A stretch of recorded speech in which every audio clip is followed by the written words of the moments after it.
So I've been busy.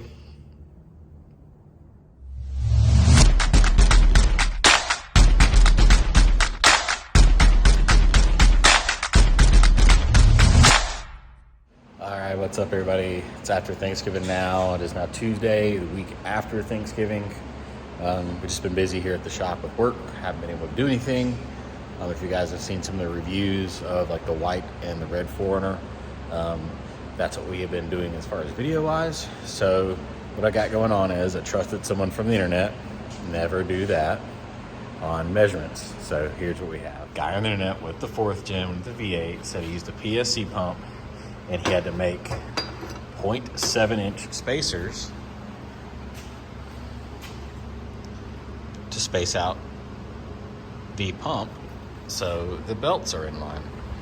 So I've cut out multiple pieces out of 7 gauge, because when you stack 4 pieces of 7 gauge up, you get 0.7 inches, coincidentally. So I made 4 of them, go to put it on, and the pump sits too far out.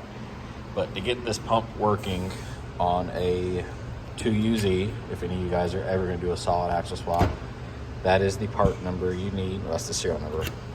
Part number is the 3-hole high output pump. You have to drill all 3 holes out to 25-30 seconds, because that crosses over to metric. Make 1 plate, or 3 of you want to do this and want to reach out, I will just ship you these things for free for the price of just the postage box. Drill those out, and then your pump here comes on over, slides on, put the other bolts and hardware in it, and everything lines up. So now, PSC pump for the full hydro when it comes time. All right, I haven't done a good job today of videoing everything, but here's what we have. Is way after lunch. I've been working on this for a while, and I don't have a lot done. So what I have is my laser level here. I've got my hubs, vice grip, perfectly straight, measured from hub to hub, hub to hub, measured to the same. We got it coming across the center of the bolt hole there on the spindle. And it's not heading over there because we're trying to come through the chassis. But if you look on the brake right there, it's squeaking through all of that. And I've got a little dot right there. It's in line with that. And then it's hitting, get out of the way of the laser. This is as close as I can get it. It's hitting it's like a 1/4 inch into the hole there. From this side, we're educating guessing here. You can see it hitting the top of the rod there. So, means the hydro ram is good left and right. What I'm having to do, so you don't want the ram off to the side and have your tie rods different lengths, because that messes with your Ackerman angle. So as you turn, the toe is different on each wheel. You don't want that. For a crawler, that's fine. Like if it's only gonna see off-road, not high-speed stuff. But I'm gonna drive this thing on the road and high-speed off-road, and when you turn, you don't want the tires fighting each other, either towing in or towing out. You want them to stay the same or close to the same as you turn. So we're having to get all that in line and have it lined up. You can see my center marks there, tape on it, and then there's a mark on the axle. So the ram itself is centered. Yay.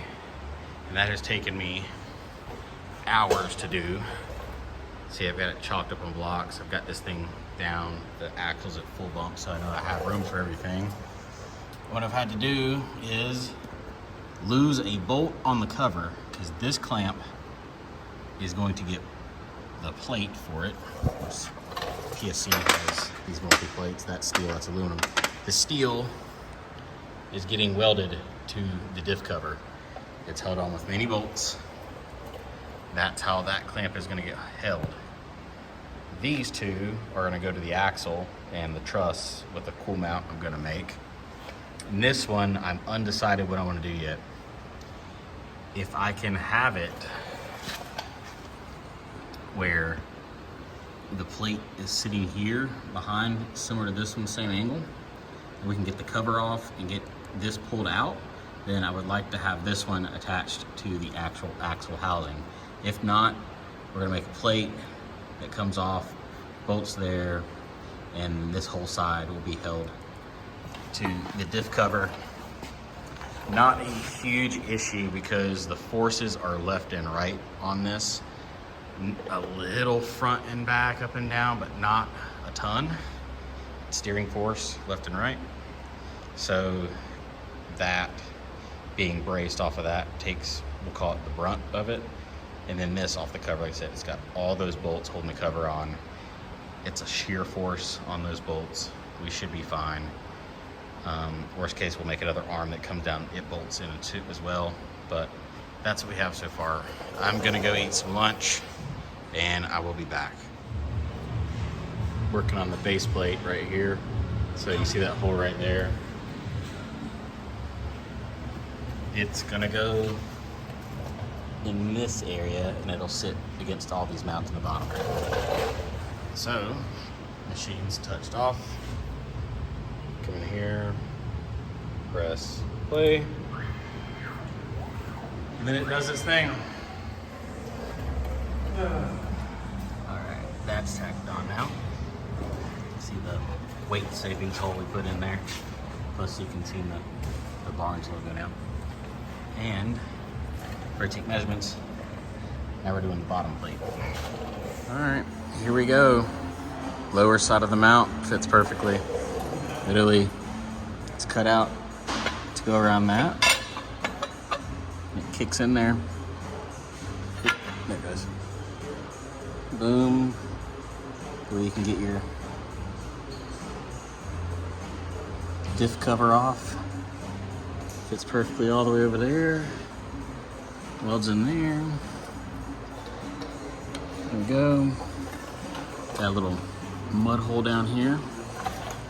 The only thing I gotta do is gotta grind that little tab off we were using to hold the axle in place a long time ago, because it kind of hits right there.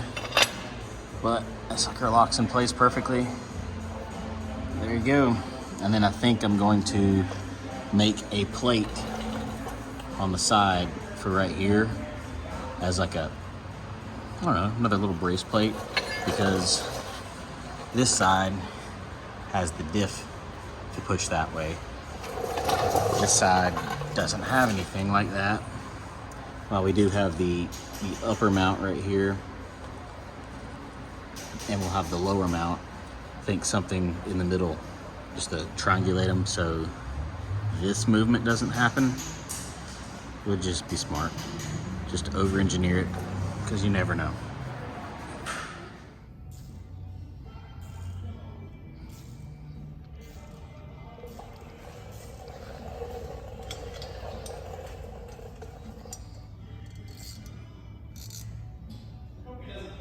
So I got plates welded in there now. There's two.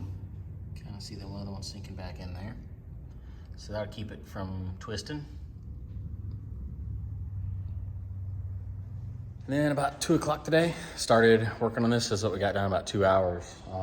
I've got coilovers mounted in kind of the correct spot. They're not the permanent mounts, they're just quick little tabs to cut out. And I got the bump stops located. So let me show you that. So I've got just quick tabs. Those aren't gonna be the full mounts at the end of the day. They'll come off little triangles. This side will have the bump stop integrated to it. And then you come all the way up and got just quick tabs. We will have big tabs that come up and over because we'll have our strut bar that comes across, so they'll grab onto it. Like I said, these are just quick tabs to figure out where we're locating at. That was my guess a long time ago where that would be. So I got really close to a guess. Bump stop cans are tack welded in 3 different spots, so they were very stable And I'm glad I checked full flex. So that side clears, this side at stuff does not. They get uncomfortably close, as you can see.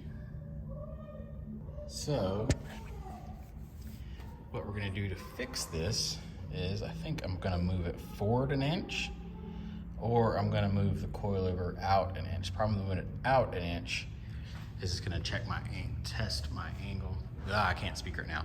Change my angle of that. So right now I'm 5 degrees in and 10 degrees back. So if I move the coilover out, that's gonna increase from 5 to whatever that is, which not horrible, because I was thinking 5 and 5 and I've already changed it back 10, but don't know what I'm gonna do. I think I'm gonna keep them where they are, because that gives me a good full solid bead down the frame rail to hold it there, and then I can make little triangle gussets everywhere for it.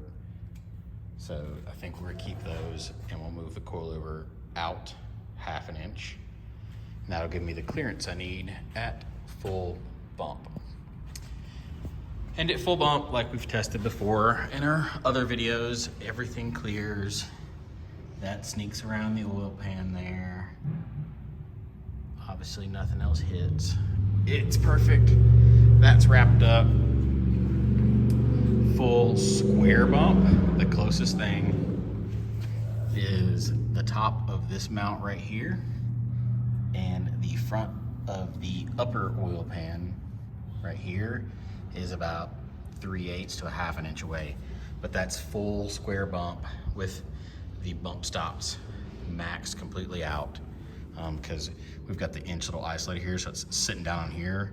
So we'll bring our pad all the way up to it, so it physically can't compress that rubber bump in there unless there's a big issue.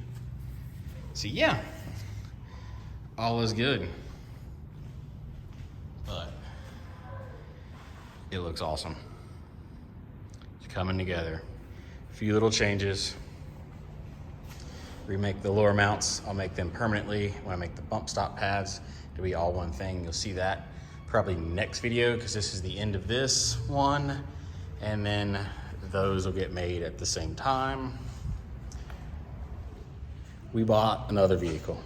I know, like we could use another one around here, because I think off-road trucks, we have, I guess, 7 off-road trucks between me and Jill.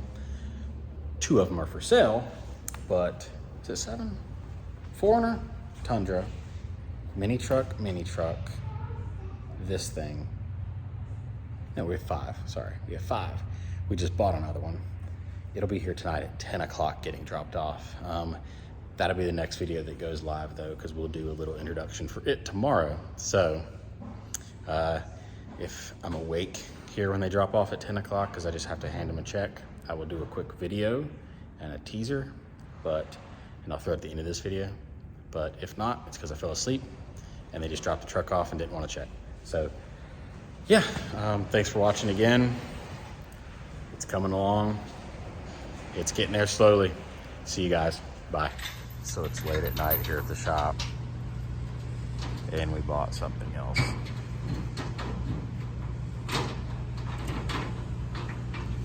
That's all you get for now.